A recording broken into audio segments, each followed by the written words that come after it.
Hey guys, Tarke here, and I'm going to be trying out a new kind of build series. I'm going to call it Build Recipes. So after the last Bay class, people were very excited about Blight, so the first build recipe will be on Blight. I'm going to cover different ways of building around Blight with the new Threshold gem, which gives it a lot of extra potential, be it pure Blight setups or supplementary Blight supports in other builds. So to start off, why are people excited about Blight at the moment? So there are two main reasons. So Spreading Rot was a new threshold jewel added in the latest patch. With at least 40 intelligence in radius, enemies hindered by Blight take 25% increased chaos damage. Blight is 50% increased hinder duration. This is limited to 2, so you can have 2 of them. So what this basically means is enemies affected by the hinder of your Blight with 2 equipped take up to 50% increased chaos damage. If enemies take, that is a multiplier. It does have diminishing returns when you stack all of these. So, for example, if you were to stack 2 of these plus shock, you would get a slight reduced there, but it's still a massive multiplier. And the increased hinge duration makes it quite easy to maintain. Now, this in conjunction with the Allopathy gloves, which grant level 22 Blight Skill in the gloves themselves, up to 30% increased damage over time, a bunch of energy shield, 10% increased area of effect, and Blight has increased hinder duration with you cannot be hindered. So what this means is if you use these gloves with these 2 jewels, you have a pretty long duration hinder, a bunch of free AoE, and you get a really big daddy Blight. So you get a level 22 Blight in a 5 link, which is really nice, meaning that you can either use these gloves in a life-based build and then use like a Combs chest for a very defensive chest piece. You can use cherubims, you can use lots of chest pieces which would be very good normally but very awkward to colour. Or you can use these gloves to get a 5-link Blight, for example, single target, and then have a AoE clear skill in your chest. And that's what we're going to be talking about there. Now, other items which work in very strong conjunction alongside Blight are the Aldin Claw. This is really solid for leveling any Blight-based character, but can also be used as your endgame weapon for quite a few Blight builds.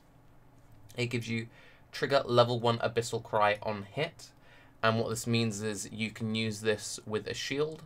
When you shield charge into a pack, you automatically proc Abyssal Cry, meaning you don't need to proc it yourself. You tap the pack with Blight, everything instantly dies. Now, yes, there are some limiting factors when it comes to accuracy, so on and so forth. If your build routes next to RT, you can pick up for like 1 point, or 2-3 points, depending on how you travel through the Marauder section. Or you can choose it as a very solid leveling weapon in a Blight build, which is what I would recommend to you. Other things which work quite nicely with it is Hidden Potential. Hidden Potential gives up to 25% increased damage for each magic item you have equipped. Basically, it's a very easy way to scale chaos damage, and if you're doing life or mind over matter, running a bunch of blue items really isn't that big of a deal in this kind of a build, because these builds, they're not attack-based builds. You can get away with just running life and resist on your pieces and nothing really else. So, the first example character I'm going to show you is a pure Blight character. This was a character played by Cybrix this league. We talked a little bit about the build, we chatted a bit about it, and I saw it in action. It looks really, really solid. I'll quickly show you his gear, then I'll go over his profile in Path of Building. So after we chatted, he decided that the claw was the way to go for him. And also, according to Cybrix, I'm not entirely sure on this. This site I haven't really played around with too much. It is still slightly bugged in the way it triggers. So on the beta, it was bugged in the fact that everything was triggering it. Now, apparently, Vortex in the cast on damage taken setup was still triggering the Abyssal Cry. Can't say if that's something that is 100% the case, but apparently that might be something worth playing around with if you plan on experimenting with this claw in this kinds of a build. So, he was CI, he was an Occultist, he was running a pretty straightforward Wither totem setup in his chest, since he has his main DPS setup in his gloves, with just the utility elsewhere. You have some cast on damage taken setups, you've got your shield charge set up, and then you have the blasphemy stand set up here. And for DPS in gloves, you want to go with Swift Affliction, which is the renamed Rapid Decay, Controlled Destruction, Void Manipulation, and Efficacy. Efficacy is really beautiful in any kind of overtime based build, because it's just like, take this crazy multiplier, and add skill effect duration, which just gives it quality of life. You can see for Flask, it wasn't doing anything that fancy. So another thing I kind of like about these Blight builds, the only really true offensive flasks you have option to are Sulphur Flasks and Witchfire Brew. Everything else can just be pure utility, meaning you can go very, very defensive. It means you can be very flexible with rolling whatever mods you want on there. I just like having those kinds of options. This is what it looks like in Path of Building. You can see that you could still quite easily get 10k Energy Shield. This was his third character of the league, but he had a lot of random deaths to DC, so this was something he started like day 2, day 3 of the new league, and was very easily achieving 10k Energy Shield before he ripped it in the mid-90s. And pretty generic, pretty straightforward routing. Just go through Energy Shield, pick up AoE. AoE scales your Blight, it scales your Blasphemy auras if you choose to run them, it scales your Abyssal Cry, all that good stuff. These Flask nodes, while they have been nerfed, they're still worth picking up in my opinion. Grab a jewel. These are where you put your 2 spreading rots, you can also put them here. Fun fact for leveling this build, go through the spell damage, go through the life, and just rush both jewels. It makes your leveling process much, much smoother. Otherwise, come through, get the efficient life. If you can afford one, get an energy from within here. Otherwise, you can also use a intuitive leap, and then you can pick up melding, dreamer, and overcharged if you feel like you need it. But otherwise, that works, or just any decent jewel to go there. Come through, obviously, if you're going CI, pick up CI. You go for Hexmaster because this is really nice quality of life on your Blasphemy, makes the range much larger. Also, on that note, they did buff Blasphemy range, so it's not that needed, but if you're near it and you're running multiple Blasphemy auras, just run it. Get some damage over time, some regen. Come through, get some ES, get some dot damage. Come through, ES, spell damage. Skill effect duration is quality of life. It makes your Hinder last longer. It makes your Val skills last longer. It makes Castle Number Shaken Mortal Cry. Just like skill effect duration is always solid to pick it up when you can. Get some more regen, jewel. And for your jewels, you want to be running, if you're not running Hidden Potential, obviously, either increased damage over time, chaos damage, generic increased damage, energy shield, or life if you're doing a life build, then fill in any resist you need. Come through, grab a little bit of AoE as quality of life. You don't need to route through this way. You can also pick up precision if you need extra dexterity, because this extra attack and cast speed you get from these 2 nodes is very nice just in shield charge quality of life, blight quality of life, and a little bit of accuracy can make the Alden Claw more reliable. Come up, get additional curse, get some more dot damage, more ES, boom. If you're rooting past it, you may as well pick up Zealot's Oath for 1 point. That way you can run different flask options and it's always there, it's always reliable. Come down, grab some Faith and Steel for more easy energy shield and resists. Very, very straightforward. So let's say that you don't want to do a pure Blight setup. Let's say you want to mix things up a bit and be more about doing other skills. You can go for a Hidden Potential, life-based Berserker. There is a guy called Lighty who's been playing around with this a fair amount, and I will leave a link to a guide of him killing bosses with it, going over the basics of the build, and also a forum post. I don't follow his tree exactly, but if you want like more details, I'd highly recommend checking that out. And the way that this setup works is you rely on Warbringer, giving you a 2-second cooldown Abyssal Cry, in conjunction with a super powerful Blight and Hidden Potential. You get a bunch of more damage from Aspects of Carnage, you get a little bit of leech in there, meaning that you do leech through your Abyssal Cry damage, and the core concept is more multipliers on top of more multipliers on top of more multipliers. They're all generic multipliers, they scale all of your damage. Big tasty deeps. Again, you use the 4-link gloves, and then in your chest you can do like a 6-link Abyssal Cry. Very powerful. For base leveling, you probably want to level as Sunder or a Spellcaster. You can just level through the melee nodes to start, but pick up all the effective life. Come up, pick up all the life, get the AoE, and you notice the trees are pretty similar. You don't have to go MoM. This is kind of where the debate kicks in for this kind of build. So with all of these builds, their main form of defense is relying on the hinder from Blight and then something like Temporal Chains. I would highly recommend running a single Blasphemy Temp Chains in any MoM-based build you do in this kind of setup. However, you could drop MoM completely and go for a dual or tri-curse setup, start running stuff like Enfeeble, get vulnerability from Witchfire Brew, maybe run an Arctic Armor as well. Arctic Armor has very good synergy with Blight because you have to stand still to cast your main skill, meaning your Arctic Armor buff is always active while you're doing your main form of damage. So something to consider. So MoM or not MoM, your choice. Come through, pick up all the normal life, come through this way. You can take these 4 points for life if you need to, but you're really not starved for life in this build, 239%. Get chaos damage, get some damage over time, get a little bit of regen, come through. If you have a way of generating frenzy charges, pick up the 2-point frenzy, otherwise just come through, get more life, get more damage over time.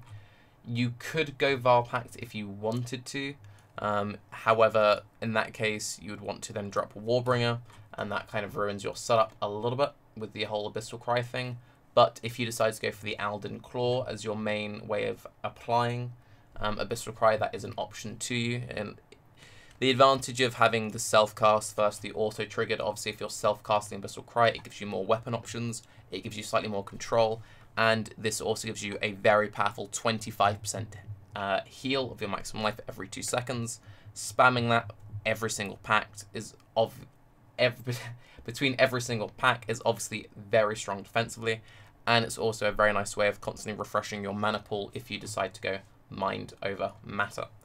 Now, there's also a Mind over Matter Trickster version, and for Trickster you have a few different options with how you want to do your Ascendancy. You'll always take Patient Reaper and Swift Killer. The change Swift Killer just offers way too much damage for you ever not to take it. It gives you +1 to maximum frenzy and power charges, then 5% increased damage over time per frenzy per power charge.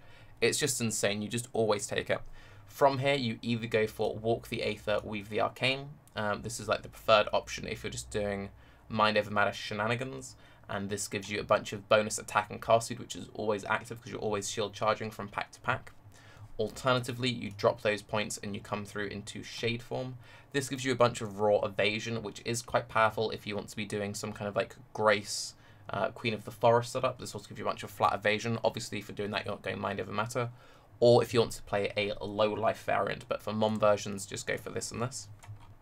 And also, in order, take this first, then Swift Killer, then Walk the Aether, then take Weave the Arcane last.